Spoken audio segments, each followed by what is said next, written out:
Welcome to Raging Bullets, a DC Comics fan podcast, episode 619.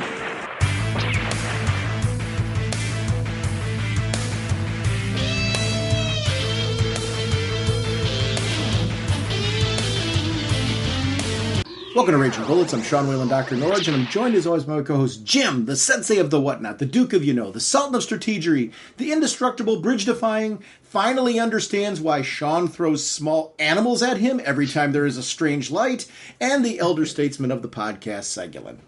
How's it going, eh? Jim, on this episode, we're going to be talking about Aquaman the Becoming, number 3, Black Manta, number 3, and Aquaman Green Arrow Deep Targets, number 1. We are sponsored, as always, this episode by DCB Service and InStockTrades.com. Jim, what's going on over at DCBService.com? We always talk about comic books, but DCBS has so much more that's just general geek-related. I'm even going to get away from the DC Universe quickly because they've got a Marvel X-Men 2-quart slow cooker. Yes, an actual slow cooker, but with the Marvel characters. They've got a Marvel single coffee maker. Again, the Marvel X-Men characters on the coffee maker as well as the coffee that comes with it. 100% supporting us geeks, 100% supporting this universe. Thank you, DCBS. That's really cool. Yeah.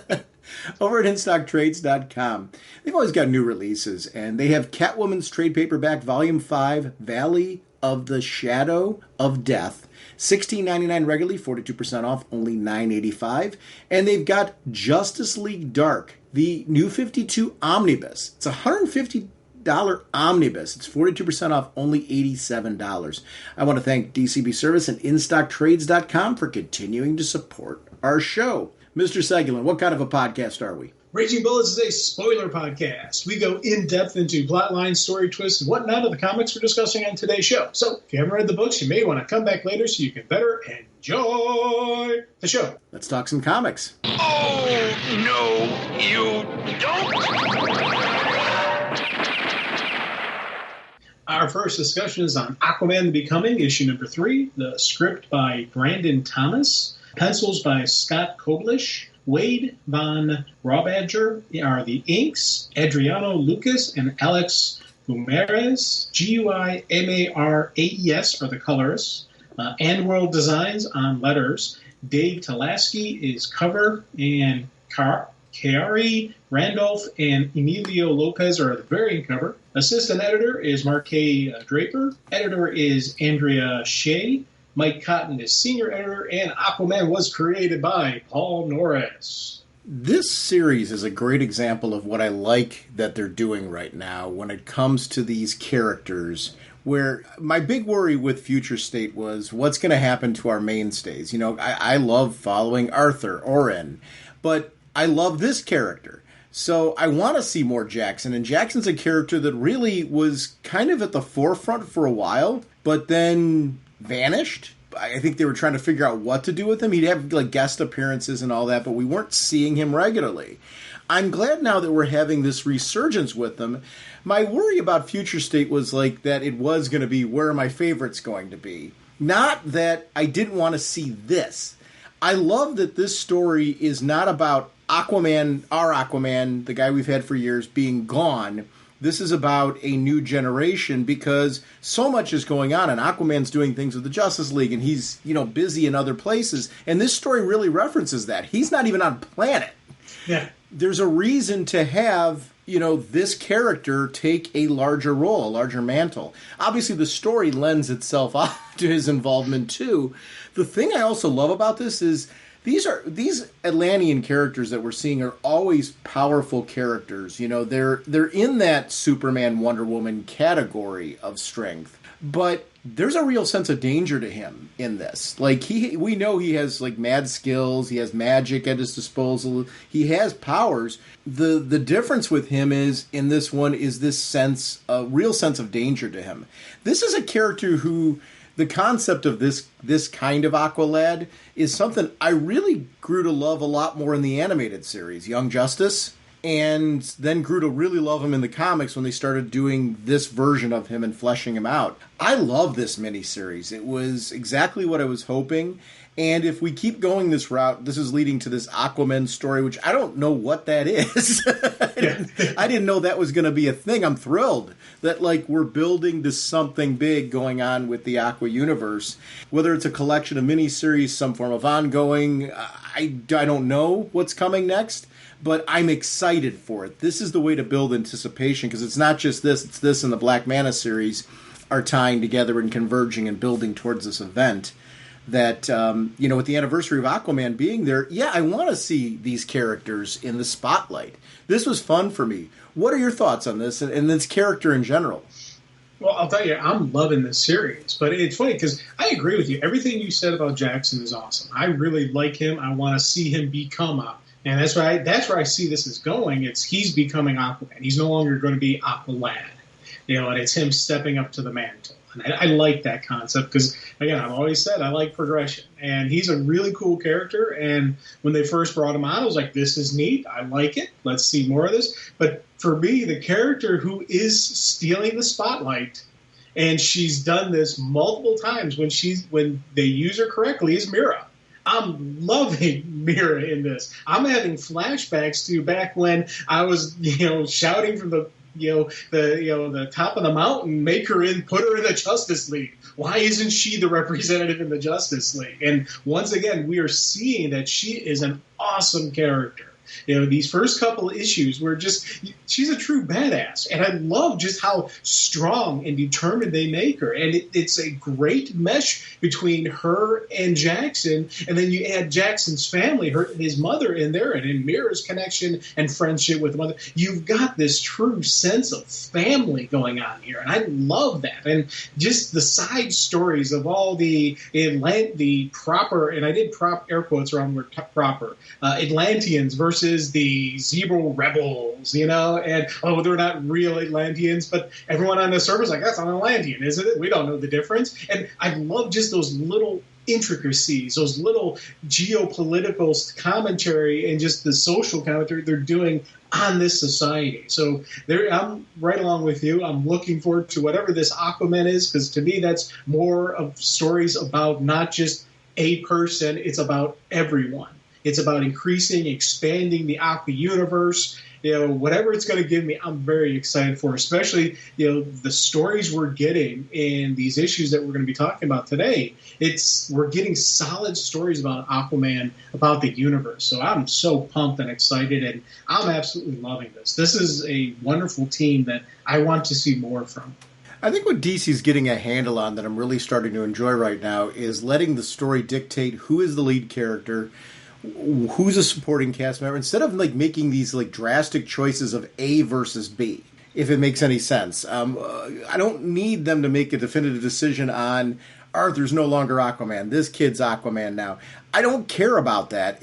I want both. I want, when the story makes sense for it to be Arthur/Orin, it should be him. When the story makes sense for it to be Aquaman family, it makes sense for them to be them. When there's a Mira-focused story, there needs to be that.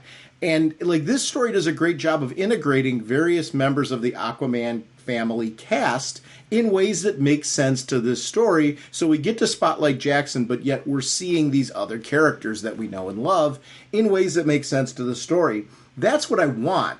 So I think that balance is really necessary, because I think we've got to start growing past this idea of all or nothing with these characters. And yes, there's reasons at times to, for storytelling drama to shelve certain characters because of events that happen and things like that. And I'm not against that at all. I think that there's storytelling reasons to do it. But I think there's times where that gets overused, and it becomes this kind of redundant thing of, oh yeah, they're going to put character A on the shelf for 6 months, and this character's going to take over, but we know it's eventually going to lead to this big story where character B has to come back and they take over. I love those stories. It sounds like I'm knocking them. Where I don't love them is when that is constant. It's like we're continually doing that because no drama's built, because you expect it. Give me something unique in how you approach it. And I think what's really unique now is also finding clever ways to utilize your cast in a way that's different and new, where you don't always have to shelve them to make them interesting. This is a story that makes it interesting. This is a coming of age story. This is a character who, to your point, he's growing from being Aqua Lad now to who is he going to be next? Is he going to be Aquaman? And the question is, should he be Aquaman? Should he eventually gain his own mantle? I don't know. Let writers decide that for me. This story right now, Aquaman the Becoming, I love how this is playing out because I feel a really strong character growth because he's not giving up. And he's in real danger here. Like, there's a lot coming at him from a lot of different angles. There's times in this where I know they're not going to kill him, but man, did I think he was in danger. Well, those are the best stories. You think about it. Those are some of our favorite stories where you're like, there's no way they're killing Jackson in issue 3. This is issue 3 of a 6-issue series. They're not killing him, so we know he's not going to make it. But it still adds to the drama. You see him physically going through it. You see him beaten up and, banged up, and just everything is hurting. And I love the fact that, it's that gut check time from him. And especially some of these great art scenes where, they're showing him walking, they're showing him wincing, he's holding his ribs because he just got in he survived a couple major fights with some, Atlanteans are tough, especially you give them heavy weaponry that they're using against him. He's banged up. And I love this, that, how, again, writers and art team working together to tell the story. And we're getting some great physical action going along with some, some drama, and just, I'm absolutely loving seeing this. And I think one of the neat things they did with this is they didn't do a cheap out. They didn't give up. We have a beat up Jackson who ends up getting into the purple race, so he's fine. Yay. But he's not out of the woods. He's still being hunted. He's still scrambling. He's got damaged equipment that he's got to repair. He was away from the area. Now he dropped back, accidentally got put right back in the middle of the heart of the problem. So I love seeing just these little controversies, little trials and tribulations that he's going through, throughout the process. This is that scramble kind of hero we're seeing. And I love those kind of stories, especially if you have a flat page that's giving me this sense of movement, giving me this sense of action and drama. This is just an absolutely wonderful story being told. I'm glad. When you pre-order like I do, did you have trouble finding issue 4 because of the title change? No. Aquaman the Unbecoming? No. Yeah. You're right. You're typically not going to kill the lead character in a 6-issue miniseries, but I did feel like that was going to be the case for this particular book, and not the case. I felt the sense of danger. What do you think about the introduction of a sister? We've got his mom. I like getting to know a little bit more of the family background, and obviously, we know about Black Manta and the history there. We know about the mom. The idea that now there's a sister who is part of what's going on in this story, I think it increases like the rogues gallery. What kind of character is she going to be? Is she going to be a good guy, a bad guy, some kind of gray area? I don't know. I'm very interested to see where this character goes. What did you think about that introduction? Well, it's funny. As we were reading this, I actually thought, I'm like, okay, that's got to be family.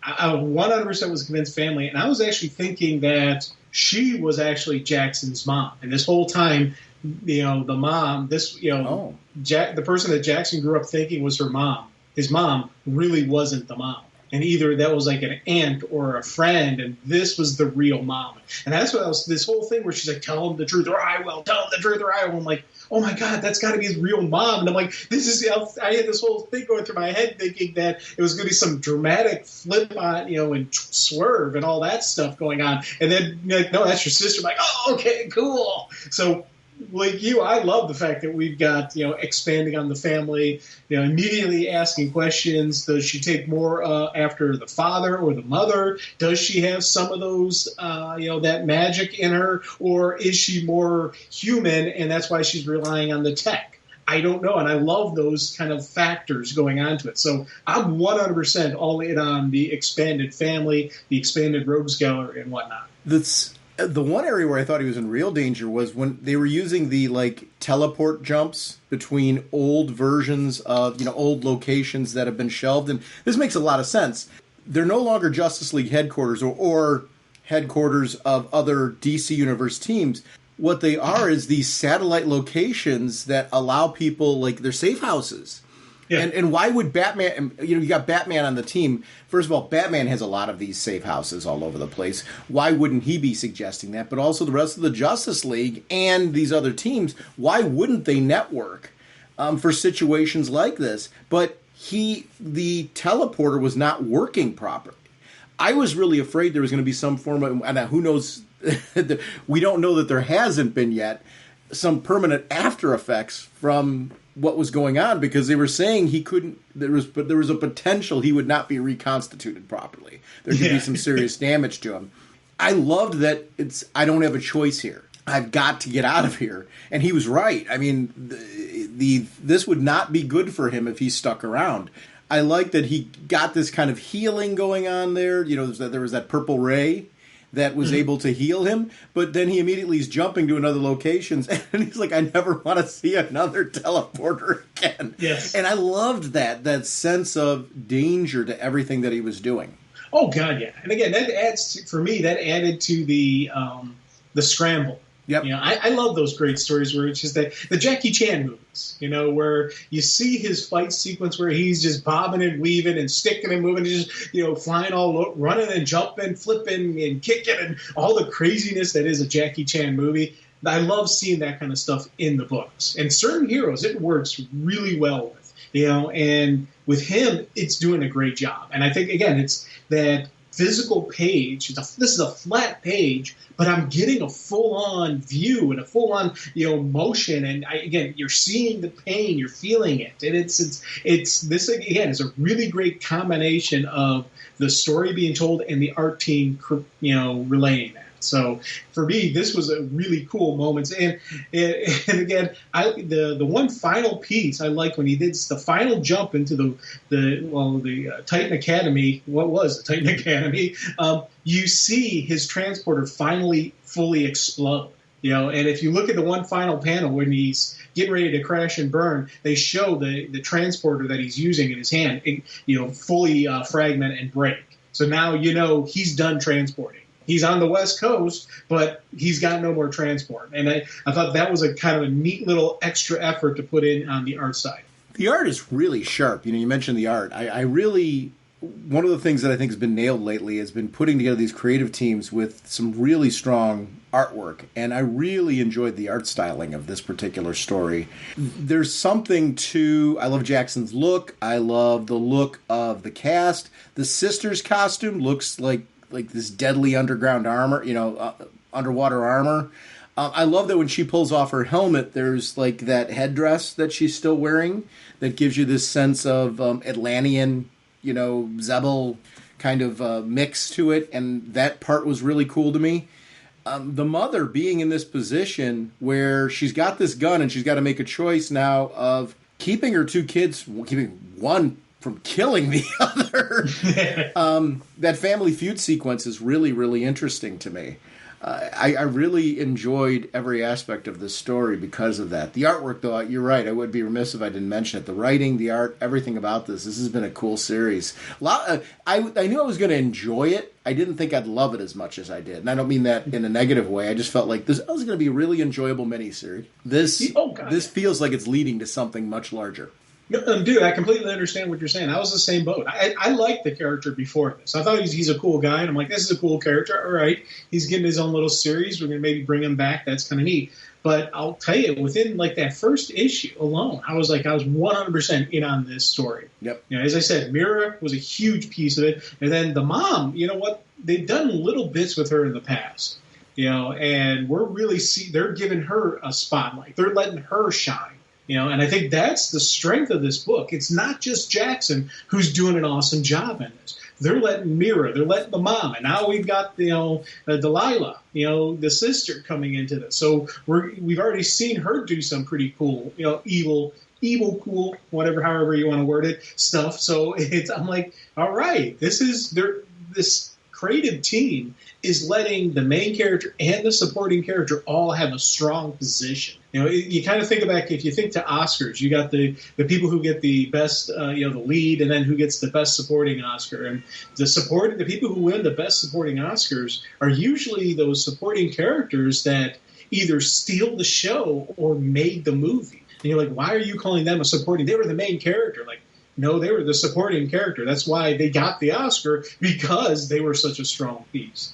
This one, Jackson's our main character, but we have some solid supporting characters that are easily stealing the show, are easily, standing in the forefront. And I think that's what's making this such a great book. Whose own stories are moving forward. That's why I'm not always the big fan of shelving everybody. Because if you shelve Aquaman, you shelve Mira and stuff like that, and then just have Jackson, what you don't have is those great moments with Mira in this that I thought were a great part of this. So it really gives you this greater sense of the whole Aquaman world, with Jackson being our lead, our focal point, the one where really is our traveling buddy in this particular one. I loved that, and there was something to be said about that. Speaking of supporting cast getting an ongoing or spotlight, did you read that Batgirl's preview in the back of this? Yeah. Oh, yeah.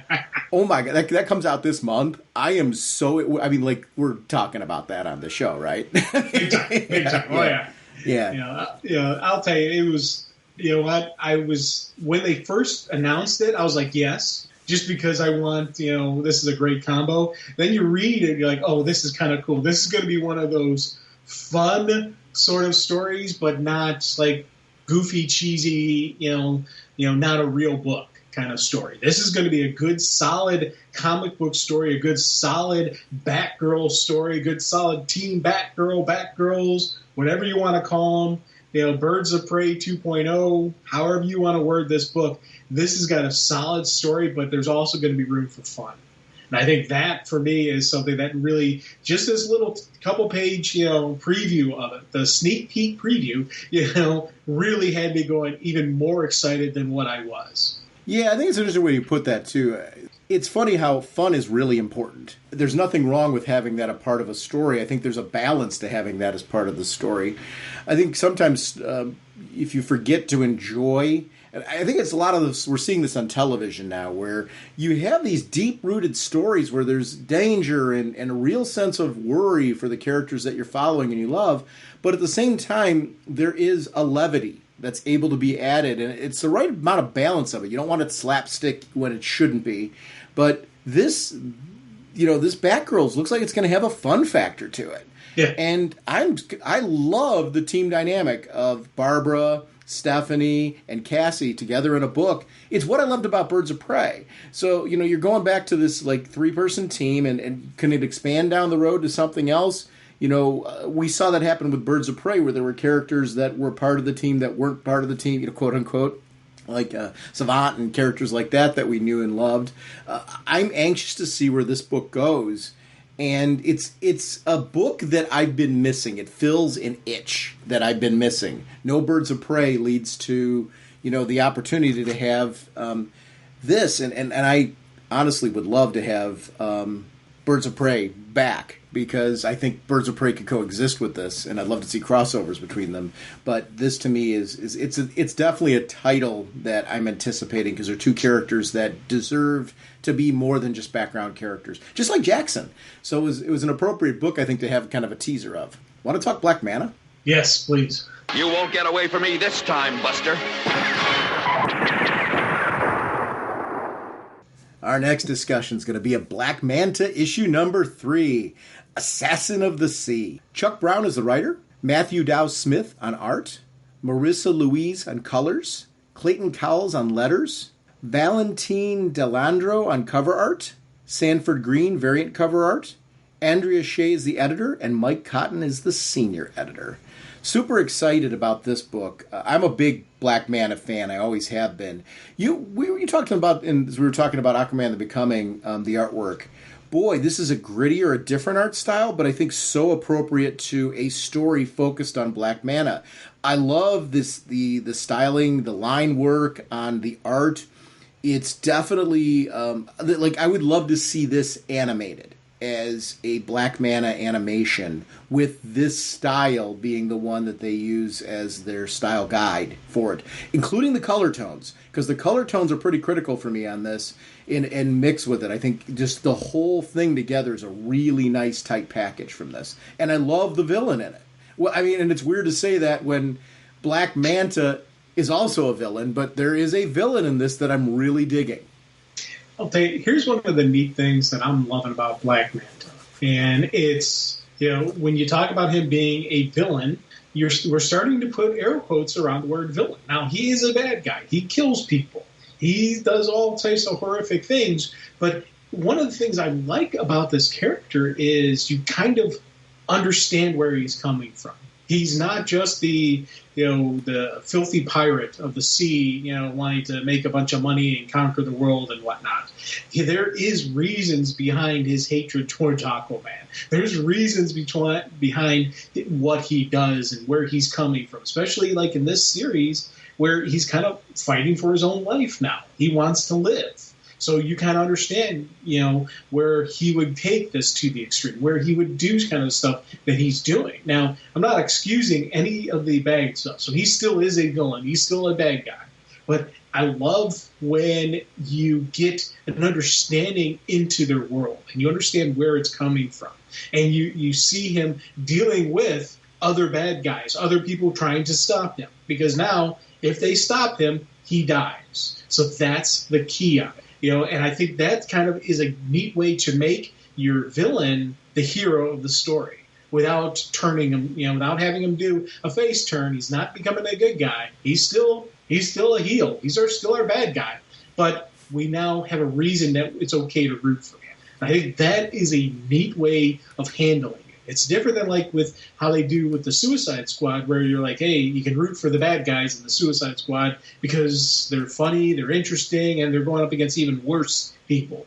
This is not going up against someone who's worse than him, not doing the right thing even though he's a bad guy. He's still doing the wrong thing, but you're kind of giving yourself a pass and rooting for him because of the situation. And everything you said about our team, I was nodding my head 100%. That this art style fits this story. It fits this gray line that we're dancing, between whether good versus bad, hero, villain, whatnot.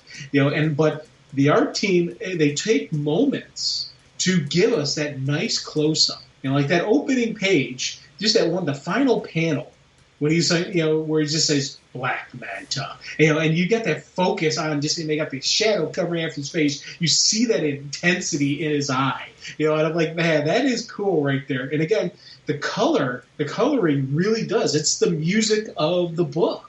So this is giving us that dun dun dun dun dun dun dun, dun kind of feel to it, and I'm really digging, art choices, loving the story flat out. But, this is another one of those books where I was like, man, dramatically different art style, but still really cool, really fitting to what I'm reading. This orichalcum that is driving this whole piece, it starts to reveal something. Black Manta is actually an Atlantean.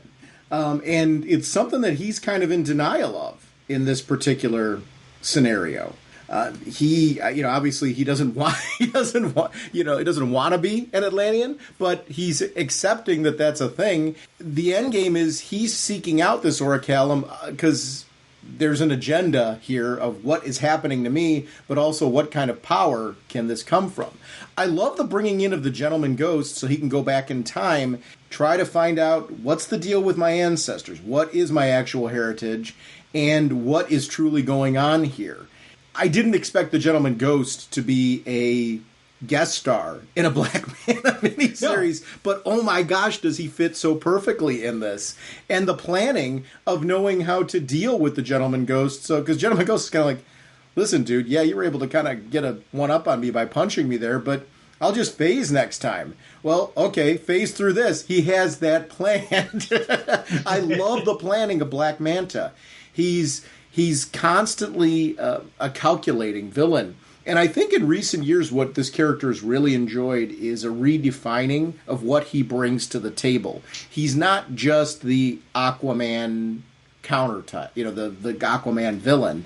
There's so much more to the strategy of this character that not only can you use him as a foil for Aquaman or for, Jackson, who's his son, or that type of thing that's going on in this, but seeing him interact with other villains, seeing him interact with other heroes, he is a player and somebody you really need to take seriously. And I really loved how he played out in this. I think this is something, back during the days of Infinite Crisis and stuff like that, we started to see this character start to become a lot more fleshed out and a lot more well used by the creative teams there. This is building on some of the quality work that was being done, like Villains United and stuff like that, where we got to see, a lot more fleshing out of villains in general. I think this fits into that category. Well, I'll tell you talk about Black Manta. One, strategery. Come on. You wanted to say the word. You should have you could have used it. You didn't have to hold back. But there is that intelligence to him. There is that planning. There is that, again, he needs to be able to improvise, adapt, and overcome. He's going into his main villain. His adversary is Aquaman. So he's got to be able to survive in not only survive in Aquaman's universe, but thrive and be stronger and more powerful than someone who's designed to live in that environment. And that's one of the things that I really do dig about Manta, how he's not just a guy in a scuba suit. That his body armor is designed to be worked underwater. So, and he always had the oversized eyes, and they turned that into why they're so oversized. They've got to be so much more powerful underwater to have the same punch that they do on the surface. More output means it needs to have a larger surface, or it would blow up his head. So they built that into it. Why his costume is oversized, why his costume is so armored. Because he's dealing with low pressure of the underwater, and he needs to be able to move just as fast on underwater under all that pressure as he does on the surface. I love that kind of usage of who the character is, and then you add to everything you said about the Gentleman Ghost. That was awesome, and of course he'd be ready for the Gentleman Ghost because he does have that planning. He does have that intelligence. He's not just some just some simple pirate. He is something beyond that. And I love seeing when you've got these villains who aren't just, simple, easy, sweep them aside, no problem. There's a reason why he is Aquaman's main adversary, why he can keep up with someone who's, one of the, founding members of the Justice League. Why can he deal with them? Because he is that good. Because he is that, that powerful, even though he is a human shell. And I love seeing that kind of stuff. Yeah, I do too. Yeah, and I think you're making an excellent point there, that showing that he is that good and giving us that skill set. I also loved seeing the Atlantean history. Back to the land of the first weapon of the Masters of Atlantis, and seeing, kind of this early history where he's going back in time to try and find historical locations that he can go to today to try and find more artifacts, more clues to what's actually happening. I thought that piece was really, really cool. It was neat to see that piece. And the intersection between certain things happening in Themyscira and this mysterious woman that we're seeing, I thought was a really great part of this as well. I kind of feel like her beast, which I know if we were sitting there in person with her beast, that creature would be really intimidating. But seeing how the two of them have connected, and they're more than he's your Orisha, as referred to.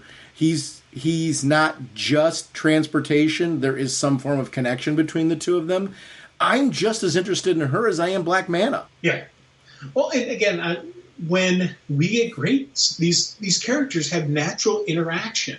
And I'm so glad that we're getting the Amazons and the Atlanteans interaction, because there is that connection between them. Yep. There's an established history of, with the tribes of the earth, how there was the 7 tribes. Some became the tribes of man. Then you have the Amazons, you've got the Atlanteans, you've got all these different ancient tribes that these are all part of. And I love when they're bringing that in, especially whoever this person is, and I want to see more. This is something that's got me really excited for the next issue because I want to know what happens to her, what happens to the creature, what happens to all. Like, give me more. And when you finish reading a book and you're like, what happens next? And you're immediately going, I want more of this. That tells you it's a well-crafted story.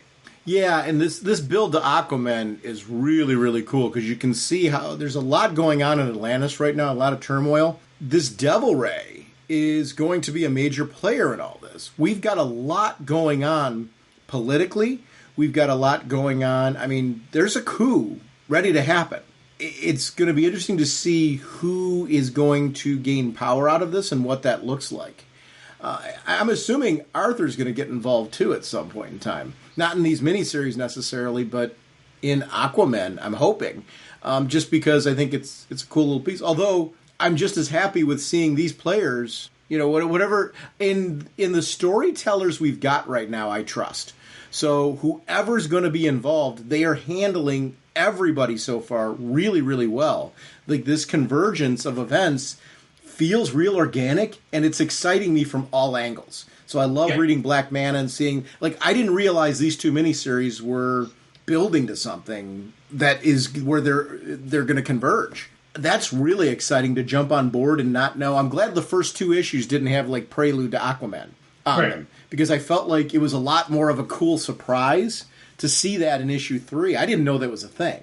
I did actually, when I first read these, that's when I first saw that. Now, I knew no idea what was coming down the pipeline. I was just thinking, okay, these are just two cool little miniseries out there for these characters. That's why I was like, all right, neat. I'm liking it. And it's funny, as I read issue 1 of each of them, I'm like, man, I wish this would continue. This is awesome. Issue 2, I'm playing, and then I see issue 3, Prelude 2. I'm like, yes!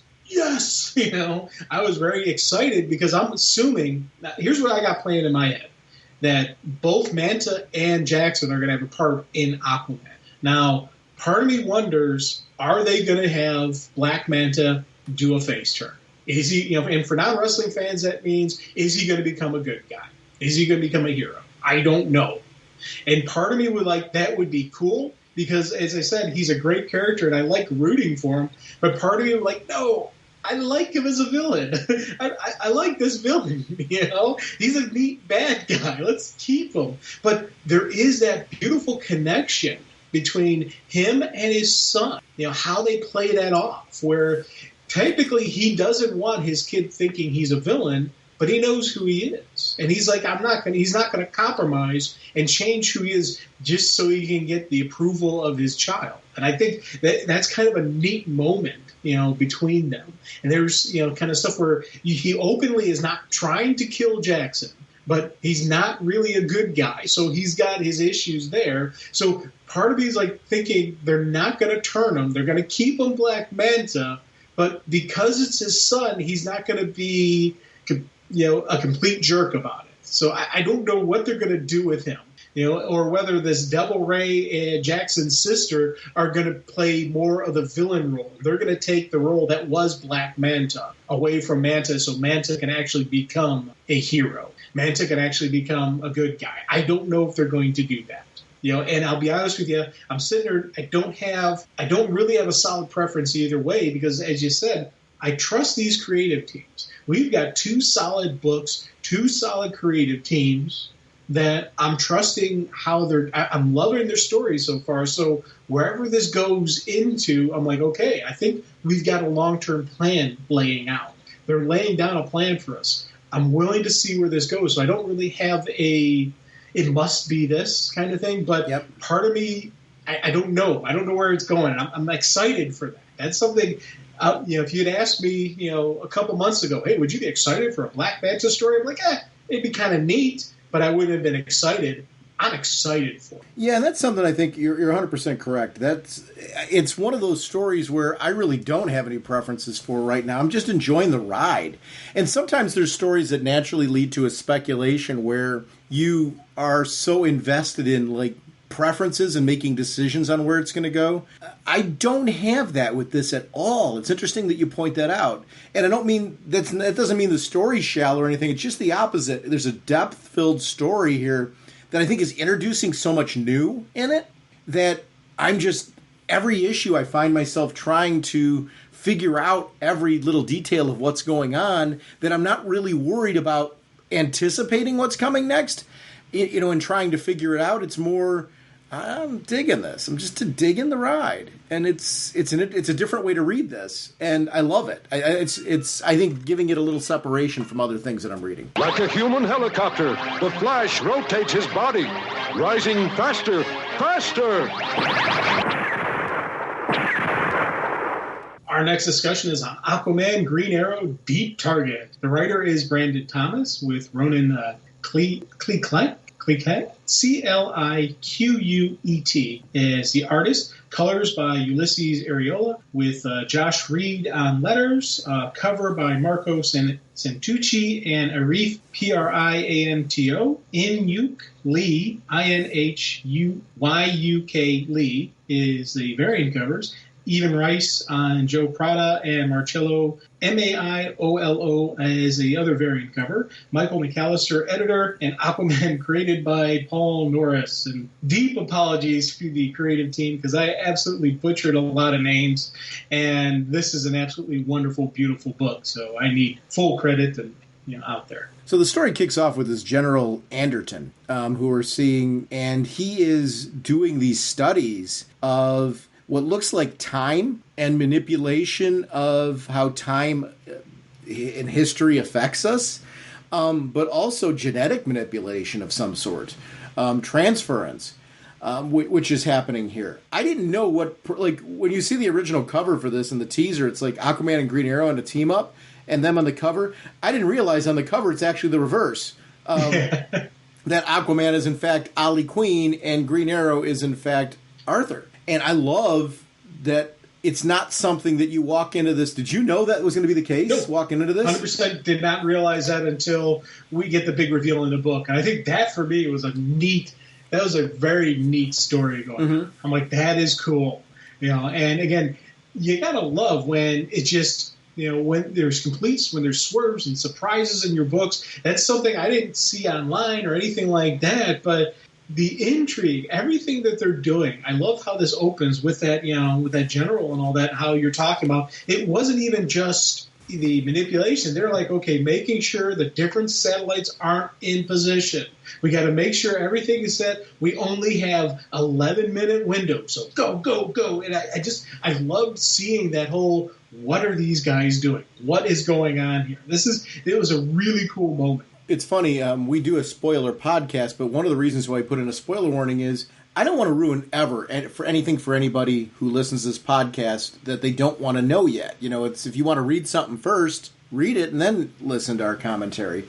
We're about talking about this type of thing after the fact, where we're able to say, okay, we read this. And for people who are like, I really do want to know what was going on in that book because I want to see if it was for me and if I want to pick it up, then they can do that. When it comes to solicits, I don't know how you approach solicits. For me, I look for titles that are coming up and to make sure I'm not missing anything.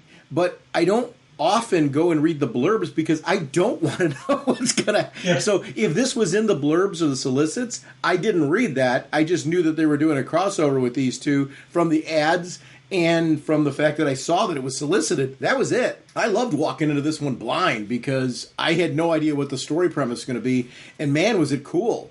I didn't know when you see at the beginning this like dinosaur over there, and what's going on with that. I'm like, okay, what's the premise with this? The 2 years later, what's going on in the Pacific, where you see this event, whatever they were working on 2 years ago, has led to a complete change of things where Aquaman, a.k.a. Oliver Queen, has been on the throne in Atlantis for some time here. Naturally, considering Ollie's reputation, you could see Arthur going, what did you do? What did you do to cause this? Right. Figuring that he somehow screwed up. Which, I'm a big Green Arrow fan. I'm an Oliver Queen fan. He sometimes gets a bad rap for that kind of stuff. He can be prone to get himself into some trouble, but he's a pretty competent dude. I love Green Arrow. But it is funny how you get to see traditionally how some of the other heroes view him, because he will insert himself into situations at times because Ollie can be a bit stubborn that can get him into this type of situation. I'm totally convinced he had nothing to do with this. I'm totally convinced there's nothing that Arthur did that caused this either. This is this General Anderton and whatever his doggone experiments are that have put these two in this place. Well, yeah, I tell you, and I love the fact that only these two really know they've swapped places. Because all the people in the beginning there, he's like, good luck, Mr. Queen. I told you not to call me that. And just everyone sees, Ali on the throne and thinks, yes, that is our king. They look at this and they say, yes, that is Green Arrow. The only two people who know that the switch happened were these two. So that adds further to the what is going on here. But I tell you, I was really digging this story because, you get in there and you see, how our Green Arrow here is suiting up to go underwater. He's got specially designed arrows. And you're like, okay, what's Ali doing? And then you get to the throne scene and you're like, wait a minute, they're switched. What's going on?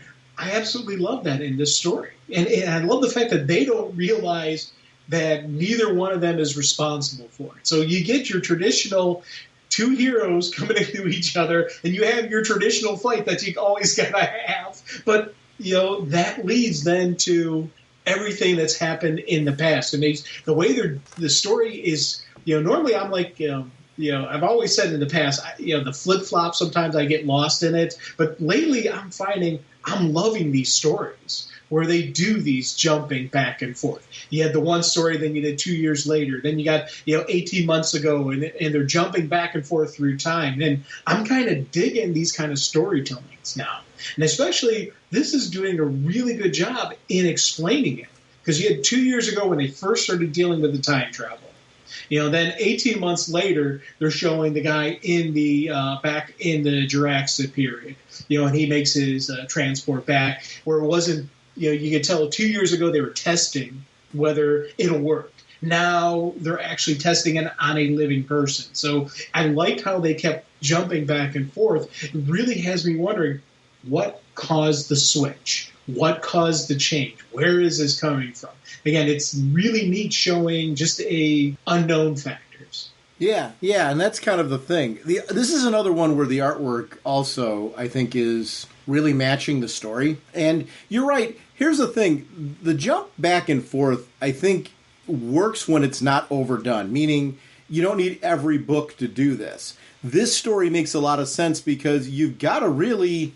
What you don't want to do is spend so much time in the past that, like, you do a whole issue set in the past that sets everything up and then we never see our heroes. Yep.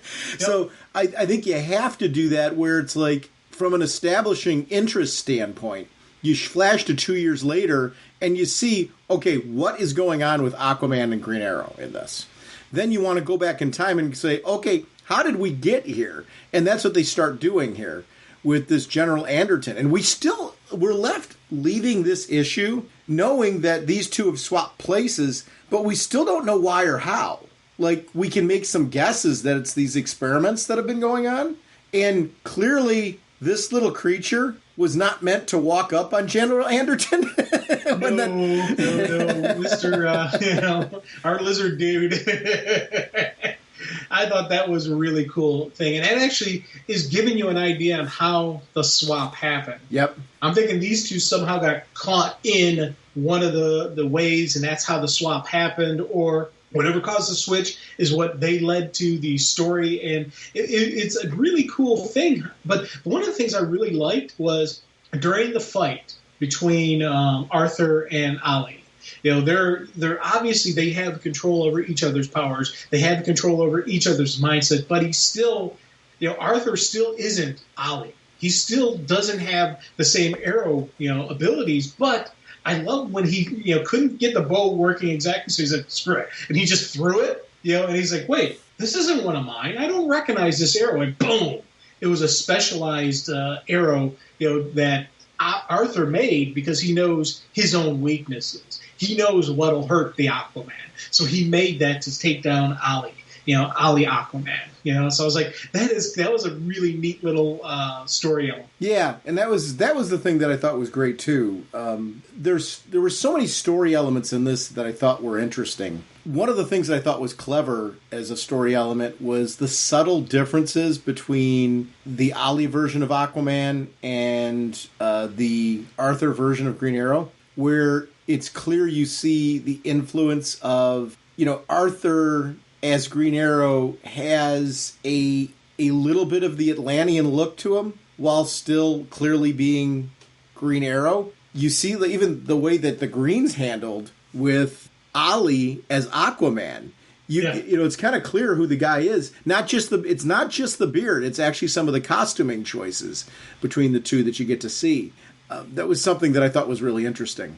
Oh, big time. And again, it's not just the goatee, which is the classic Green Arrow, but there is, as you said, those moments in his costume. But I did like the fact that he obviously has the Aquaman abilities. Yep. And that's very clearly, easily put there, because you see with the strength, and just even later when they're swimming off, he doesn't need an air tank. He can breathe underwater. He's got Aquaman's powers. So it's, again, you keep saying, why did this happen? How did this happen? And then, and even just the regular universe, he's like, everybody else sees him as, sees them in their new roles versus, who they really are. It's kind of neat. Do you think they're the only ones? Well, I'll be honest with you. I'm thinking that General knows something, because he's like, because he says excellent, and he's Queen and Curry are alive and back together.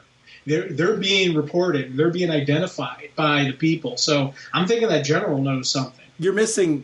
What I mean is, do you think they're the other ones that have had a swap? Do you think there's anybody else that was because I think it's my guess on this is that it is a experimental thing, and some of it has to do with what happened to the General. I don't think exclusively what happened to the General. I think it has to do with the experiments that he's doing in general with time and manipulation. I'm curious if they've messed with anybody else. Yeah, I don't know. Again, yeah, I think personally, I think these are the only two. Mm-hmm. But if they were to throw out two other people, I wouldn't be surprised by it. I'd be like, oh, okay, cool. That'd be, just part of the story being told, like rock and roll. But right now in my head, I'm thinking it's just that the three people have been messed up. Now, the other thing I'm wondering is what happened to the little reptile. Because the General got the lizard features. Did that little reptile get the General's features? Well, that'd be interesting to see. Yeah, you're right. We don't know. So we don't know if this is about undoing a previously occurred swap. Oh, that's a good point. I didn't think of that. Yeah, this is a cool miniseries. Like, I mean, we're issue 2 comes out this week. We're one issue in, and there's 7 issues to this. So there's a big story planned here. So we're just getting going. I mean, on what is a cool miniseries. Like we've got 3 miniseries right now that are Aquaman related that I'm really enjoying right now. It's not having an ongoing of Aquaman. I didn't realize how much I missed exploring his world. And obviously, I'm a huge Green Arrow fan, so you got me with that as well. This is an interesting pairing. I would have on paper thought that like one of the go-tos was going to be Aquaman and Green Arrow teaming up, and this feels fresh. Yeah. Well, it's these two. I don't ever remember really seeing them as being buddies and pals, and hanging out or doing because you always see Ollie and Hal. That's a good combo we've seen together. Arthur usually keeps to himself on this, so pulling these two together, it's kind of a neat little thing. And we got 2 cool characters, completely dramatic, different power sets. So after issue 1, I'm all in on this series. I want this again. I'm looking forward to issue 2 on this one. Yeah, I honestly, it goes back to something that I've been, I don't want to be a broken record on this, but I've been saying it. Whenever you hear drastic changes in book cutbacks, meaning that they're going to cut down on the number of books, you get worried that you're not going to get a representation of a larger amount of DC characters. And I feel like they've done a really good job of giving us that, this larger grouping of characters for us to be able to, really kind of sink our teeth into and explore. This was a really, really good read. It's been a good couple months. Yeah. There it is, going into that tunnel. How you doing, Sean and Jim? You guys put on a nice episode about the audio podcast. It's going to make me probably go out and buy the book, spend more money that I don't have, but thank you anyway. for talking about that great book. So I think I'm going to support it and listen to it on HBO Max. Well, let's talk about the world of DC. We got great stuff coming up. We got the Aquaman miniseries that came out, and it's been pretty good. We also have the Black Manta miniseries that came out, and it's been pretty good. And I was telling you, gentlemen, weeks ago, I wasn't going to be able to keep getting these miniseries, but these books are so good, I can't help but get them. So I'm going to just have to keep getting them because they're so good. I'm looking forward to the Justice League Incarnate book, the sequel to Infinite Frontier. There's no way I wasn't going to buy that book, so I got to get it. Got to get all those milestone books. So we're going to have to just change that philosophy around and just keep getting the miniseries and scratch what I told you guys because the things are so good. And let's talk about the big hoopla about the Eternals. Yes, Marvel changed everything with the Eternals. I have read virtually every appearance of the Eternals, so it's kind of my expertise. I like the Inhumans. I've read virtually every appearance of the Inhumans, the Eternals, any godly figure in the DC or Marvel pantheons I've read. But the movie was still good. The movie was epic. It was fantastic. And I don't understand what's all the vitriol about the movie. I guess for Marvel fans, they upset about it because it doesn't fit the continuity of the last 10 years. And I say to them, so what? The movie is still in the Marvel Universe. They explained through the movie why they didn't appear when Thanos came. So you can make up your own imagination why they wasn't there. They could have been on a space mission. You seen them with that big giant ship. They could have been doing anything. These guys have existed for over 7,000 years. The concerns of mere mortals would be beneath them most of the time. So I can definitely understand why they wouldn't appear. They know that the Earth is protected by a lot of superheroes, so they probably say we're not needed and we're not going to interfere in this. So I don't understand why people is bouncing on their head about trying to figure out why the Eternals weren't there, or why didn't the Avengers show up, why the Deviants was around. Well, maybe they were off planet.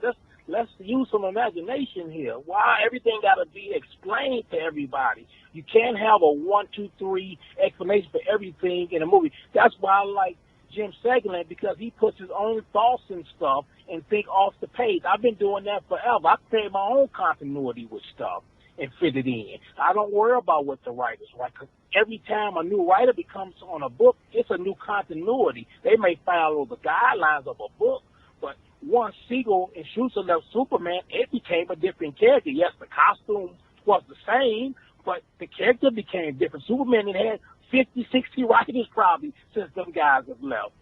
And we still got the core character. And one thing about comic books, people, it always go back to the essence. No matter how much it's changed, they may make Riri Williams Iron Man, but eventually Tony Stark will come back. John Kent might be Superman right now, but eventually Clark Kent will come back. So stop getting upset about these trivial things and just enjoy what we have. New indie books to pick up. It's a new company out. They've been out for a while. It's called AWA Upshot. It stands for Artists, Writers, and Artisans. And this company has all the old veterans from companies from DC, Marvel. They did work with everybody. The premise of this company is they only do 5-shot miniseries. That's all they do, and then they trade the paper. They have a trade paperback for $9. People, please go pick up these books. They got Straczynski working on a book called The Resistance. It's got 2 graphic novels out. It's amazing. They got Frank Cho on a book called Fight Girls. It's amazing. They got a great monster book called Grendel, Kentucky. Please go out and pick up these books. From Image. Image has redid the Spawn lines. They got a new book called King Spawn and a book called Gunslinger Spawn. And then also they have the regular Spawn book. So they have revamped the universe of Spawn. Awesome book. Spawn is back, and it's a great book to pick up. The next title I would like to tell you guys about is a book from Image called Phenom X. Pretty good book. Just came out last week. Great book to pick up. And I know you guys already know about Geiger from Jeff Johns and Gary Frank. If you have not picked up Geiger, please pick it up. And if you're a big Kyle Higgins fan, pick up his book Radiant Black from Image. Great comic books. Everyone needs to be reading these books. The next book I'm going to tell you, gentlemen, about is called The Heathens. is from a company called Aftershock. The book is written by Cullen Bunn. The premise of the book is they got bad guys so evil that they got to go to hell to get guys like Meyer Lansky, criminals, all kind of criminals across the timeline, pirates, to stop these guys. It's called The Heathens from Aftershock. Go pick it up. Gentlemen, you guys keep on raising, keep on making this great podcast, and I'll keep on listening. Go out and pick up some of these wonderful books that I was just explaining. This will get the listeners too. We need all the help we can get out here. You guys have a pleasant day, and I'll talk to you guys next time. I would like to make an add-on to the Eternals movie and give the fans that's upset an explanation of probably why they didn't have the deviants like they are in the comic books. Well, if you know about Marvel Universe deviants, a deviant is a character with an unstable molecular structure or genetic code. So no deviant looks alike. So every time one is birthed, it does not look like either parent. So I can see them giving the director some stack of comic books, and she saw that, and probably to cut costs, she probably said, well, we'll just have these guys kind of look like the same kind of creatures. And she probably went with that, and Marvel approved it. So it probably was for budget cuts, because if you would have had to make hundreds of different kinds of deviants, that could have ran the cost up a lot more. And I'm not saying I am correct about this. It's just a speculation to understand why they probably didn't make the deviants like the fans wanted it, because of cutting the cost, because you'd have to make hundreds and hundreds of different types of characters, and that probably wasn't in the budget. So that's the reason why they probably went how they went. People got to take this stuff into consideration when they see changes in movies. But you gentlemen, I'm not going to hold you up no more. Keep on raising, keep on reading, and people go out and get these apps for these comic book companies. We need people reading these apps so we can get more content. Keep on raising, gentlemen. Have a pleasant day. So he's talking about Eternals. Did you see Eternals? No, I haven't seen it yet. It never really was on my radar of, I must see this opening night. My plan was eventually I will see it, but I'm taking my time on it. So I'm a big MCU fan, so all of them are opening night for me, and so far they've all delivered. Eternals, as I said in a previous time we were chatting about this, Eternals is one of those where I know the characters from like guest appearances. I don't know that I've read, maybe I've read one Eternals miniseries along the way. I know the Inhumans, as he was mentioning. So I know these characters from just a wide variety of sources over the years, and I'm probably underselling my awareness of them. I certainly don't know them as well as he does. And I'm really glad that he called in and kind of gave a little bit of the history of the characters and his own exposure and his own thoughts on it. I kind of linked this with my feelings, the X-Men movies that came out, right? With Bryan Singer. He took some liberties with those. I mean, if you're a longtime X-Men fan, and some of those might be because of what Russell's talking about here, where you've got, a budget, or there's certain characters you want to spotlight and feature, so you've got to change the story. But when you think about it, in this X-Men round, they did the death of Phoenix twice. and realistically, if you're a purist, they did it wrong twice. But and it is if there's an area where I'm going to be critical, I really enjoyed those X-Men movies, and I enjoyed the First Class reboot where they found a way through Days of Future Past to interconnect those two universes, and I thought that was cool. I've enjoyed those movies, so but that doesn't mean that I gave them a blank check. I think one of the areas where they really screwed up twice, the death of Phoenix, and I think there was an opportunity the second time around to get it right, and they still didn't. But yet, I didn't think they were horrible movies. I enjoyed them, and I enjoyed the characters, and I enjoyed the take on those characters. And I can't wait to see them relaunch the X-Men movies in the MCU. And hopefully they broach that particular storyline again and get it right. Just because I think there's an opportunity to do it. If they don't, though, I will still go back and rewatch these X-Men films, because the good outweighed the areas where I have issues. So it's funny, Eternals was a movie walking in blind. I didn't have the history that Russell does as he's talking about it, but it was a really enjoyable movie, and it was very epic, and it was introducing some new concepts. And it's funny how, like, like sometimes the first movie's an origin story where you're looking forward to the second and maybe third film, but at least the second film where that's all done. Let's hit the ground running. This set up so much that I want to see what's going to come next, and I hope we get it.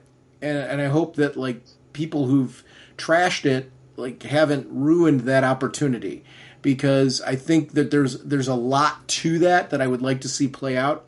And if they don't do an Eternals 2, I hope they find a way to take the story threads that they crafted here and meld them in somewhere else, whether it's a Disney Plus miniseries or it's on Hulu or somewhere else that they do it. They manage to fold it into some other story and not leave us hanging, because that's the one thing about the MCU is that's been this tightly woven story.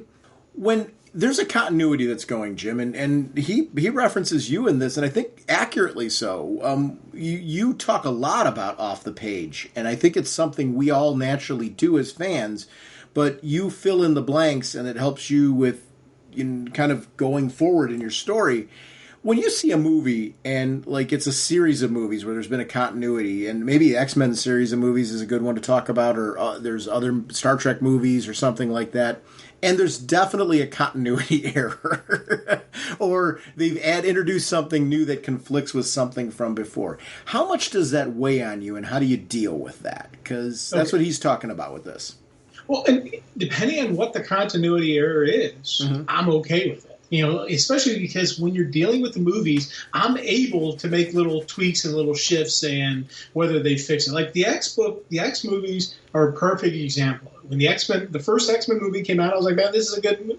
I liked the movie. I enjoyed it. Did it follow exactly? No. There were little bits. Oh, they did that. They did that. Yep. It's an Elseworld story. And that's how I look at those things, especially now. When I was younger, I probably would have been a lot more critical, but now I'm like, hey, it's an Elseworld stuff. There's little tweaks sometimes. Now, the Deadpool, when they first really butchered the character, and they're like, oh my God, I was like, you guys have ruined what could have been the great character, but then they later fixed it, because they were like, yes, we completely butchered this. So when he did his timey-wimey jumping, he went and fixed the timeline. And he even says, oh, just fixing the timeline, bam, bam, bam, bam. Yep. Yes, perfectly right there. Funny way to fix it. Move on. Don't even worry about it. But even during the movie, I didn't like it. I didn't like how the story played out. It didn't ruin the movie for me. I thought it could have been a lot better, but it didn't kill it. Like, other one like in the Batman universes with Bane. Mm-hmm. There's that horrible, horrible version of that first plant veggie guy. I refuse to call him Bane. I called him Veggie Guy just because that was so horrible. It was usage of Bane. But did that ruin the movie for me? No. Did I think the movie was good because of it? No. And I even had a lot of issues with other stuff in that movie where they went way too cheesy, and they kind of really hurt the Bat genre because they went cheesy. But then later on, they fixed it with the next versions, and then the next version of Bane, they fixed it. They got me going so that the point where the other movie, I'm like, yeah, okay, that is what it is. There's multiple examples in the comic book universe where they get something wrong when they put it to movies. And sometimes you got to do a little tweaking. Sometimes you got to fix it in your head to move through. Sometimes you just say, hey, it's a movie. Did I enjoy the movie? Yes. Move forward. And, that's, one of the things with the Eternals, I tell you, I haven't seen it just because it's not in my wheelhouse. It's not something I'm really looking. I was like, oh my God, I got to see this. But it is a movie that I'm eventually going to watch, and I don't know. I can't right now I can't judge it until I see it. But everything I've read on it, it seems like it was a good movie. If you don't go into it with heavy baggage about it's got to be like blank, you sit back and watch the movie, you'll enjoy the movie, and I think that's the key. Go to a movie, have fun, enjoy it, move on. Did you see Shang-Chi? No, I haven't seen Shang-Chi either. Okay, so here, priority-wise, if you're going to watch them, I would definitely say see Shang-Chi first. Okay. Shang-Chi was did you see Black Widow? No, I haven't seen. Okay. Dude, I haven't seen movies. So I'm going to give you the order that you should watch this. Okay. If it was me giving you a recommendation, Shang-Chi was such a surprise to me. I loved it. I mean, it was just brilliant. Great movie. Shang-Chi would be the first one out of those three I would see. Because you don't need to really see them in any order because of the fact that they're not standalone. They do forward the story, but like you can see them in any order to keep moving forward. Black Widow would be a second to that. Although I'm going to be honest, I would tie Black Widow with Eternals. I think you could swap either one of the two. I really enjoyed Eternals. I didn't know it. I knew a lot about Eternals, but more from, like I said, crossovers and tie-ins, and I felt like they really explained how these characters fit into the MCU, and it made sense to me. You might have some criticisms and critiques of that, cool, but as a movie overall, kind of some of your points are. It certainly wasn't Batman Forever. Let me put it to you that way. This was a really well done. If we're going to use the from the Burton on those 4 movies as kind of our baseline of it, I would or Batman and Robin. I shot Batman Forever. I'm sorry, Batman and Robin, which is the one you were talking about with Bane. Right. Batman and Robin. So if I was going to use my use that as my scale, I would say Eternals was more Batman Returns than the other end of the spectrum, because I thought Batman Returns was a really good movie. I would say the 89 Batman was the best of that batch. Batman Returns, was a little bit lower on the scale, but it was still a terrific movie. I liked the Val Kilmer one, too, but I would say that would have fallen. Actually, they fell in, I felt like, in declining order as they went forward, because they got, you're right, cheesier and campier as I think they went on. But that, I would definitely say it falls maybe in that category. Eternals is well worth seeing. I recommend it. I mean, I've recommended it to everybody I've talked to on it. So, I mean, for me, that it's a well worth seeing movie. And I think I'm actually anxious to hear what you thought of it, because I really enjoyed it. It was a surprise. But Shang-Chi was the better of the two, definitely. The X-Men films are an interesting comparison, though, because I'm a huge X-Men junkie. And it's as much as I rant and rave about Batman and Hawkman, growing up, X-Men were my jam. I would actually, if you were to ask me to choose between X-Men and Teen Titans as far as which were my favorite team growing up during the Wolfman and Perez era and what Claremont was doing over on X-Men, I would give an edge to X-Men. I'm sorry for people who are on the I love Teen Titans, so that's not a knock on Teen Titans. It's a compliment to the quality of what Claremont was doing. And at that time, X-Men were my jam. Teen Titans had an amazing quality, but Uncanny X-Men, I read and reread so many of those issues, and there's so many great storylines in that those movies, was I more hypercritical of some of the scenes in them when they took some liberties? Sure, but were those still really good movies? Yeah. Although there was X-Men, X-Men 2, and then there was that X-Men 3. X-Men 3 had some good moments. I didn't think it was a great movie, if I'm making sense. No, makes sense. Yeah. So I don't regret seeing it. It is one that I'll rewatch, but I feel like I'm rewatching it because there's certain moments or certain scenes, certain sequences that I really like.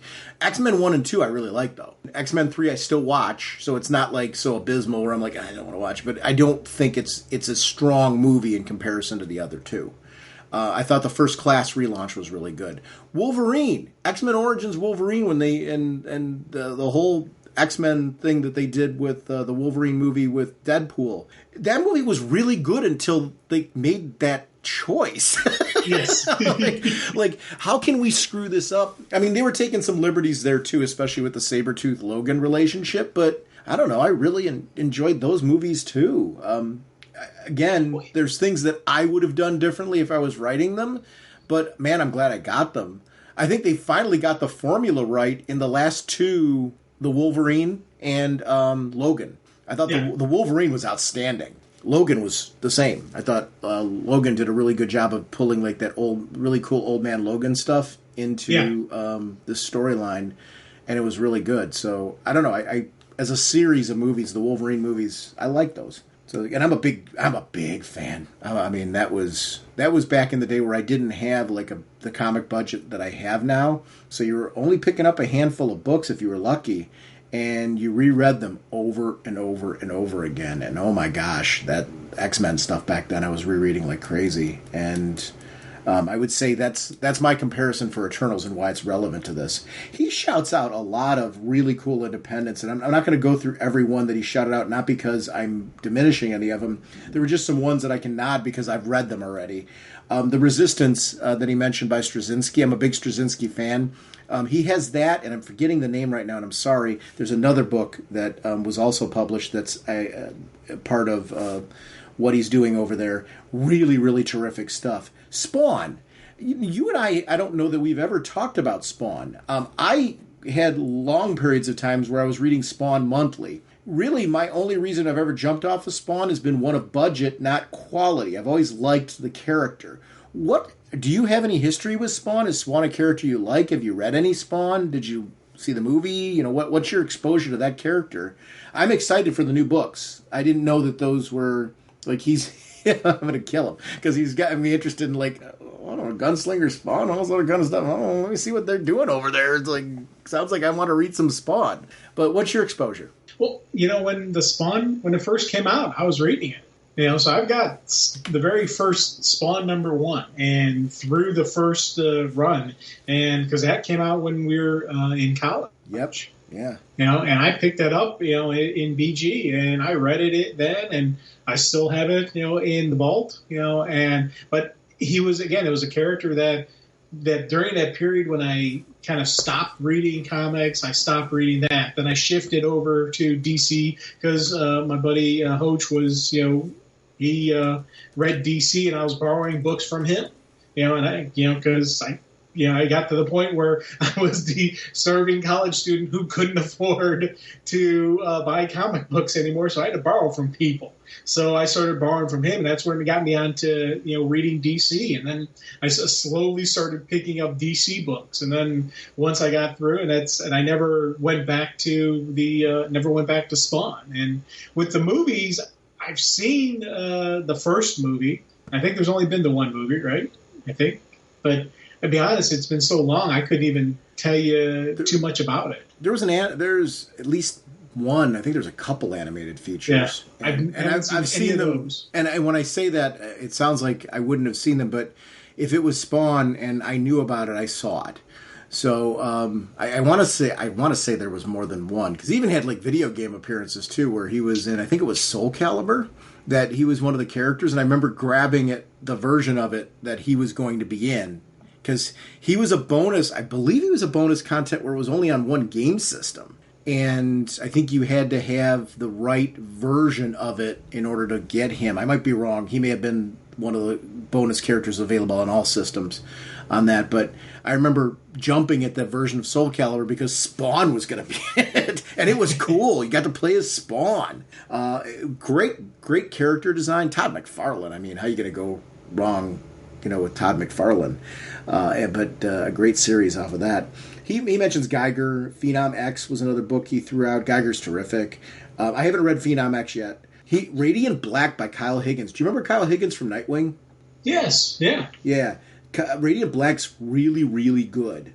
He mentions Cullen Bunn's work also from Aftershock, and that was Behemoth. I think it was... The Heathens was one of them. Yeah, that's it. Thank you. And that I have not read that one, but I'm a big Cullen Bunn fan, so I don't know how I missed that one. So, yeah, anytime, if there's stuff on the podcast that you want to shout out that falls outside of DC or just comics that you're digging or generally want to get the word out, I want people to do this. So thank you for shouting those things out, because honestly, they're good for me, because he shouted a bunch of things there. I was jotting down a list of books to check out as he was talking, and I want that from the podcast. So thank you for calling in and shouting out those books.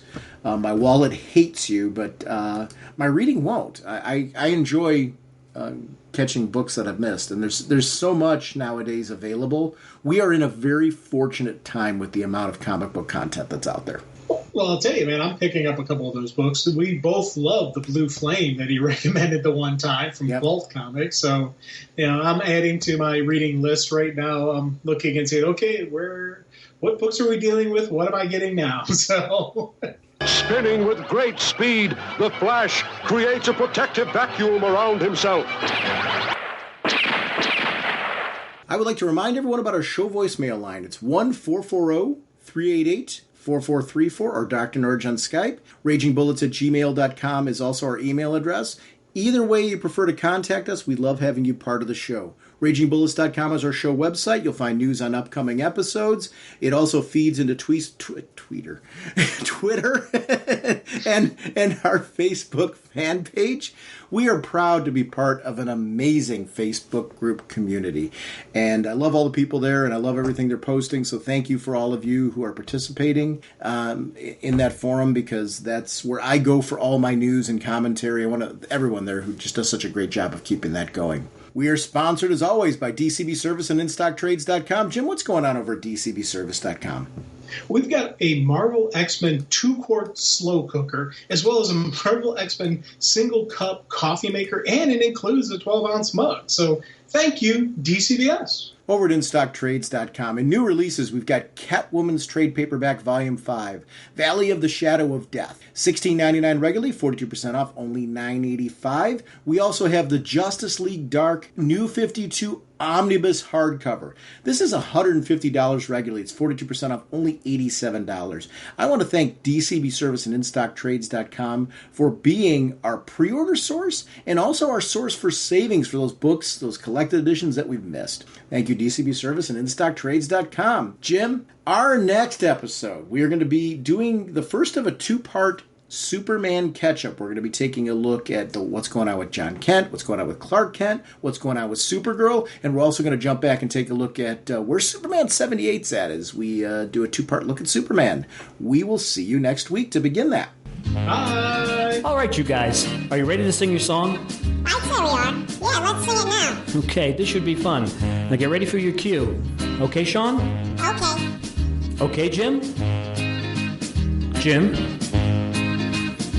Jim! Okay. Raging Bullets time is here. We talk about what we hold dear. Comic books and TV shows. Superheroes and their clothes. Justice League and so much more. I just love Green Lantern Corps. We talk about the books we've read with spoilers straight ahead.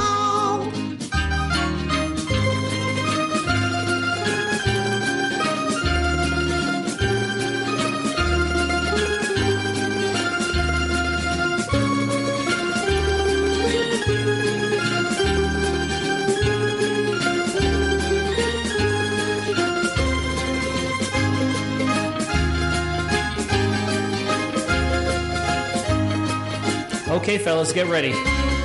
That was very good, Sean. Naturally. Jim, you're a little flat there, so be careful. Jim? Jim? Jim! Okay. Justice League and so much more. I still love Green Lantern Corps. DC Comics are what we know. The Raging Bullet Show. DC Comics are what we know. The Raging Bullet Show. Excellent job, guys. Let's sing it again. Yeah, let's sing it again. No, that's enough. Let's not push it. Push it. What is that? Yeah, what are you talking about? No, I didn't mean anything by that. I think Sean, you're going to Jim, I don't know. how long do you want the song to go? Look, it's our production.